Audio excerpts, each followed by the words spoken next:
everybody, and thank you for the invitation and the welcome. Anyway, our organization has been created in 1947 already, and from 1947 on we were fighting against the far right, which was never dead in Germany. This is the first thing I have to remark. Second, of course, since the year 1990, anyway, there has been a considerable shift towards the right in public discussions and, of course, in policies. And one of the factors is, of course, the dismantling of what was called the social state in favor of austerity politics, which has deep impacts anyway in society and behavior of people, and also is creating a sentiment of not feeling safe in a social way, which very often is transferred in other spheres. This is one thing we have to consider. But what is new in Germany is that there is a far-right party which is not officially banned. We had the NPD, which was a traditionalist fascist party, which was anyway publicly banned. But the party which emerged from 2013 in Germany, which is called the Alternative for Germany, AfD, is a party which has not been publicly banned up to now. They have been considered as Euro criticizers, they have been considered as concerned citizens, they have been considered as criticizing globalization, etc., but they have not been publicly marked as far-right activists or fascists, which many of them are indeed. And so from 2016, when they started to enter in German parliaments by 10, 15, 20, or even more than 20% in the eastern parts of Germany, we created together with other organizations, initiatives, the Left Party, etc., a movement which is called Stand Up to Racism. And our main goal is to bring the AfD down. Up to now, I must say, the AfD has more or less had the chance to go on further even. Right now, there might be a change in the public discussion on AfD. Why? Because we have in this party itself a considerable shift to the right. Let me say, the first generation of representatives of this party have been people who had something like a bourgeois existence. They were professors and they were considered to be part of the intellectual elite in some way. But more and more the leadership comes out as people with very close links to the militant fascist scenes in Germany, and it is supposed to come in the next federal meeting of the AfD end of November, that the representative of the most far-right wing of the AfD, they call themselves the wing, a certain Höcke from Thüringen, will try to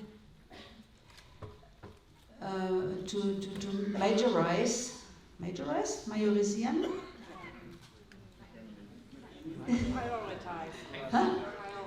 Prioritize the presidency of this party.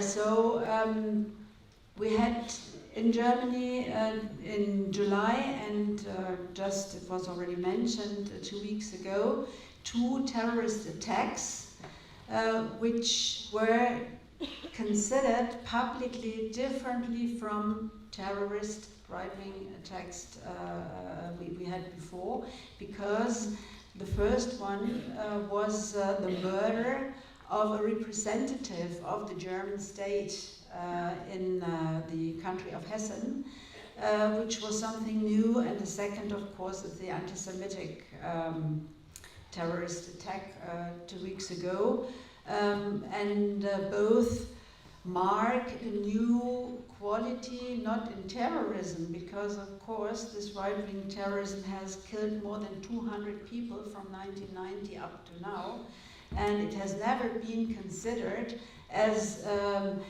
major danger to the state or society by the ruling personnel. But of course, as it comes to a representative of the state itself, and if it comes to an anti-Semitic attack, this changes the quality of reception and reaction on this type of attacks. So maybe we will be able to maintain this type of approach, not only towards the far-right terrorist branch, but also to the AfD, which has been recognized as the deliverer of ideas and of public discourses which give self-confidence to the terrorist actors.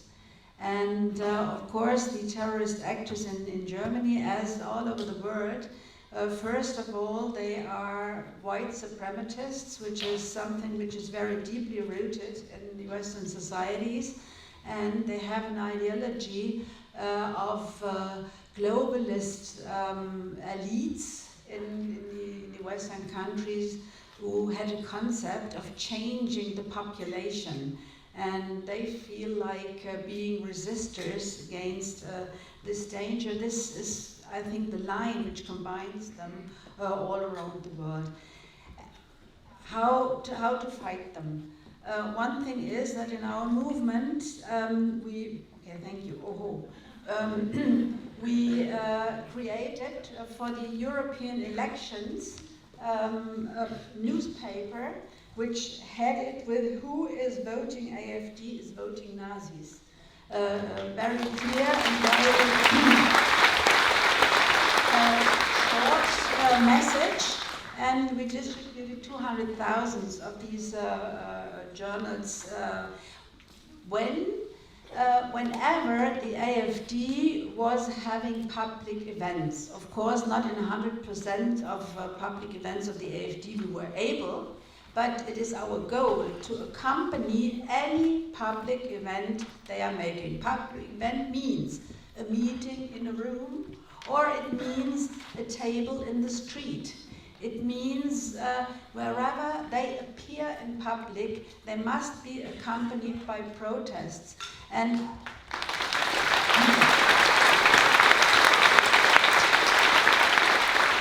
you can see that in cities where it is more or less possible to do so, they really have less influence, and they are really not as successful as they are in areas where we are too weak to assure these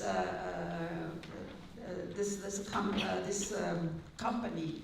And so we tried to help the people in the eastern parts of Germany during the elections, which took place on the 1st of September, making a second edition only for Saxony, and repeating, of course, who votes AfD votes Nazis, but also don't let them march and don't let them participate in government too, which was necessary because in the conservative party, CDU in Germany, there were discussions that when they would lose majority in Saxon, they could go on with government together with the AfD.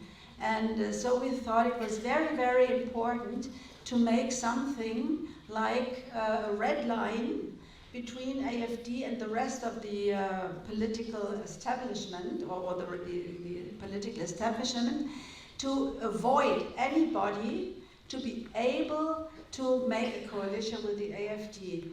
And we think with so many people, not only from the Stand Up to Racism movement, but from anti-racist movements, from anti-authoritarian movements, from climate movements, went to Saxony to help the comrades over there, or the activists over there, to fight the AfD, could anyway reach that the AfD was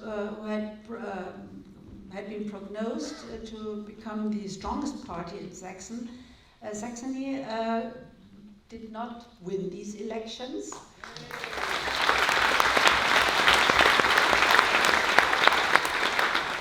But we have to say clear that more than 25%, they had 27% in Saxony, is also a real danger, and tells us that we must go on.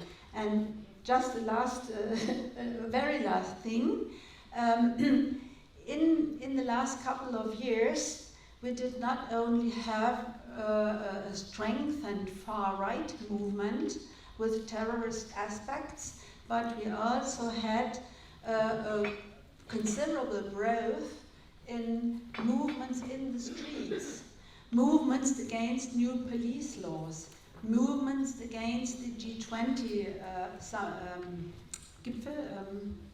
summit in Germany, movements against the killing in the Mediterranean, against closed borders, for the rights of everyone living in Germany, and now, of course, of the climate activists.